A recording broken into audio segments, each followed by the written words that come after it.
নতুন বাংলাদেশের বুনিয়াদকাল ২০২৪-এর জুন, জুলাই, আগস্টের দিনগুলো। বাংলাদেশের রাজনীতির গতিপথ পাল্টে দেয়া এ মহেন্দ্রক্ষণ মানুষের মনে জায়গা করে নিয়েছে ৩৬ জুলাই নামে। এ জনপদের অপরিসীম ত্যাগ ও অনন্য সাহস সংগ্রামের গৌরবময় দিনগুলোর ঘটনাবলী সবার কাছে তাই অপরিসীম গুরুত্বের। কেমন ছিল দুনিয়া কাঁপানো জুলাইয়ের দিনগুলো? লাল জুলাইয়ের বিপ্লবী সময়রেখার ওপর নজর বুলাতে আমাদের এবারের আয়োজন।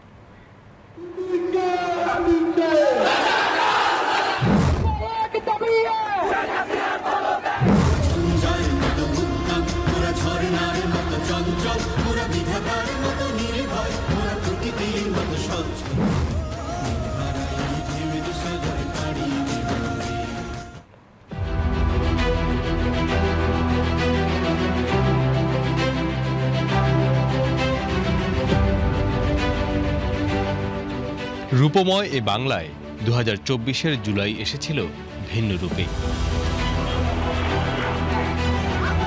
প্রেম ভালোবাসা জাগানিয়া বর্ষায় বিপুল দ্রোহে ফুঁসে ওঠে পুরো জনপদ।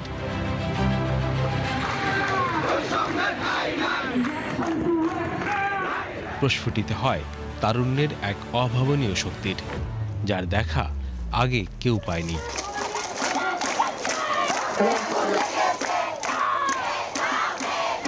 চাকুরিতে কোটা বাতিলের পরিপত্র পুনর্বহালের দাবি বেঁধে দেওয়ার সময়ে সুরাহা না হওয়ায় জুলাইয়ের প্রথম দিনে ঢাকা বিশ্ববিদ্যালয়ের শিক্ষার্থীরা সমাবেশ করেন।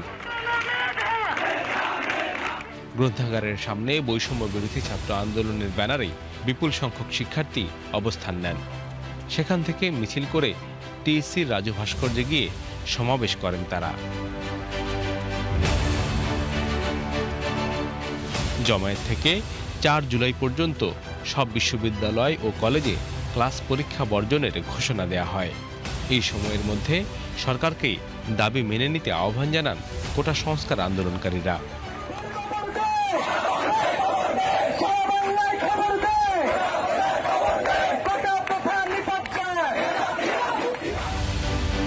এখান থেকে বৈষম্য বিরোধী ছাত্র আন্দোলনের পক্ষ থেকে ৩ দিনের কর্মসূচি ঘোষণা করা হয়। কর্মসূচির মধ্যে ছিল পরদিন মঙ্গলবার ঢাকা বিশ্ববিদ্যালয়ের কেন্দ্রীয় গ্রন্থাগার থেকে গণপদযাত্রা, আর বুধ ও বৃহস্পতিবার রাজু ভাস্কর্যে জমায়েত। সে জমায়েতে জগন্নাথ বিশ্ববিদ্যালয়, ঢাকা বিশ্ববিদ্যালয় অধিভুক্ত সরকারি ৭ কলেজ এবং জাতীয় বিশ্ববিদ্যালয়ের অধীন ঢাকার অন্যান্য প্রতিষ্ঠানের শিক্ষার্থীদের অংশ নেওয়ার আহ্বান জানানো হয়।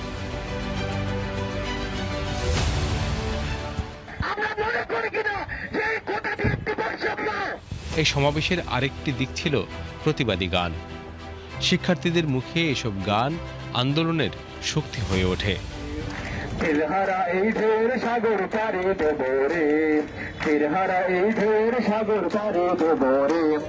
জীবন কাটে যুদ্ধ করে, প্রাণের মায়া সঙ্গ করে, জীবনের স্বাদ নাহি আমরা কত নবীর মাঝি হাল ধরেছি শক্ত করে রে, সাগর পাড়ি দেব। বিষয়টি নিয়ে অনলাইনে ক্যাম্পেইন গড়ে তোলেন বিক্ষুব্ধ শিক্ষার্থীরা।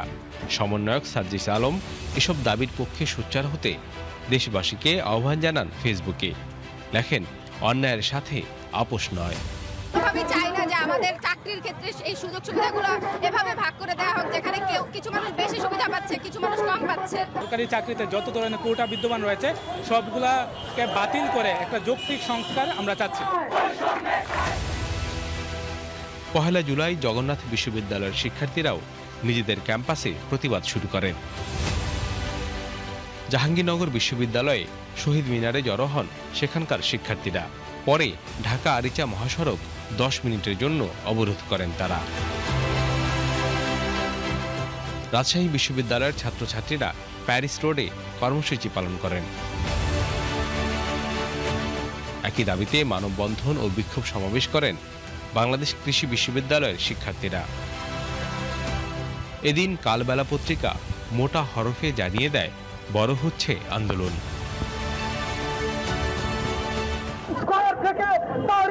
পর্যন্ত সকল আন্দোলন সংগ্রামে রক্ত লেগেছে। আমাদের আন্দোলনে যদি রক্তের প্রয়োজন হয়, কারা কারা রক্ত দিতে প্রস্তুত আছে? Iqbal Farhad, BTV news.